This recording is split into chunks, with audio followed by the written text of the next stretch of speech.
किसी किताब का नाम वेद नहीं है। वेद सृष्टि का पहला ज्ञान। जब सृष्टि में धरती में मानव आया तो वो मानव क्यों कहलाया जाएगा? वो जानवर जीव क्यों नहीं कहलाया जा रहा? उसकी मानव योनि क्यों दे दी? पशु पक्षी योनि में क्यों नहीं आ रहा? वो भाई पाँव की बात करें तो पाँव तो कुत्ते में भी है, पूंछ कुत्ते में भी है, दांत कुत्ते में भी है, माया भी कुत्ते में है। तो हम में ऐसी क्या चीज है? हमारे पास ज्ञान है। क्या ज्ञान है? हमारे पास ज्ञान है। ये इनके पास नहीं है। इनको स्वाभाविक ज्ञान है। इन्हें पेट से जो ज्ञान प्राप्त हो रखा है वही है। और हम अपने ज्ञान की, हमारे ज्ञान की सीमा नहीं है। हम अभी किसी को उड़ते हुए देखेंगे तो हो सकता है अगले पल हम भी उड़ना शुरू कर दें। हमने तैरते हुए देखा ना, तो सब तैर रहे आज। अब जामवंत जैसे गुरु तो है नहीं। और हनुमान जी को हमने उड़ते हुए देखा ना, तो हम भी हनुमान जी के पीछे पीछे देख देख के उड़ना शुरू कर देते हैं। अब ऐसे गुरु नहीं रहे जो ज्ञानी काटे ज्ञान से मूर्ख काटे रोए, है ना।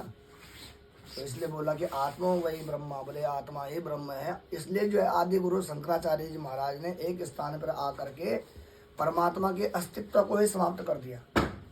परमात्मा है नहीं। जो हम सुन रहे थे अभी, चिदानंद रूप क्यों नहीं शिवोम है? कारण यही है कि भिन्नता जब तक रहेगी तब तक एकता नहीं रहेगी।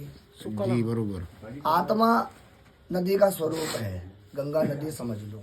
हाँ, ठीक, एक धारा में बहती है। एक धारा में बह रही है। हाँ, सभी की आत्माएं ले लो। तैल धारवत बोलते हैं उसको, और तेल की धार जिससे की आत्मा की उत्पत्ति हो रखी है, जिससे वो गंगा में जो जल है उसकी, जिससे वो जल की उत्पत्ति हुई है, वो कहीं ना कहीं समुद्र का ही पानी है जो भाप बन के गया और ऊपर अटका। बिल्कुल। कोई कहीं बरसा, कोई कहीं बसा। सबको नदी नाले बिल्कुल नहीं मिलते। हर बूंद को नदी नाला नहीं मिलता। बिल्कुल।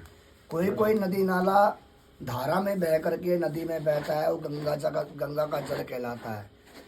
अब ये समुद्र है, बहते बहते वो समुद्र में पहुंचा। ये समुद्र है और ये क्या है? नदी है। ये नदी तभी तक नदी है जब तक इसका पानी समुद्र में नहीं मिला।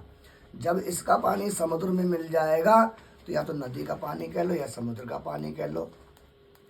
आत्मा आत्मा हो जाती है या आत्मा ही ब्रह्म हो जाएगा। वहाँ दोनों में भेद नहीं होता है। इसलिए वहां जाकर के भगवान के अस्तित्व को जीव नकार देता है कि अहम ब्रह्मस्मि, कि मैं तो सोच रहा था वो मेरे से बहुत दूर है, मेरे से अलग है। पर जब मैं उस चाशनी में घुसा तो ये देखा कि चाशनी तो मेरे द्वारा ही पैदा हो रखी, कि वो मूल अंश मूल में मिल गया ना। समझ गए? बिल्कुल। और जहाँ ये भावना खत्म हुई वहीं सृष्टि प्रकृति प्रारंभ हो जाएगी। यही भावना बननी बड़ी कठिन है। अंते मति साहब बोलते ना, अंत काल में जो मति होती है, इस मति को बनाना चाहिए कि मैं ब्रह्म का रूप हूँ, मेरा पिता ब्रह्म है। मेरे पर ऋषि मुनियों ने क्या होता है, हमारे पूर्वज हैं जिन्होंने खुद को देखा है। हमने खुद को क्या देखा है? हम तो ऐसा देखते हैं ना। स्वयं को देखा हमने? कभी नहीं देखा। कभी नहीं देखा। देख पता नहीं कब देखेंगे। आधी उम्र तो गुजर गई, अभी तक देखा नहीं। बाकी संसार में क्या देखना चाहते हो आप? संसार में जो चीज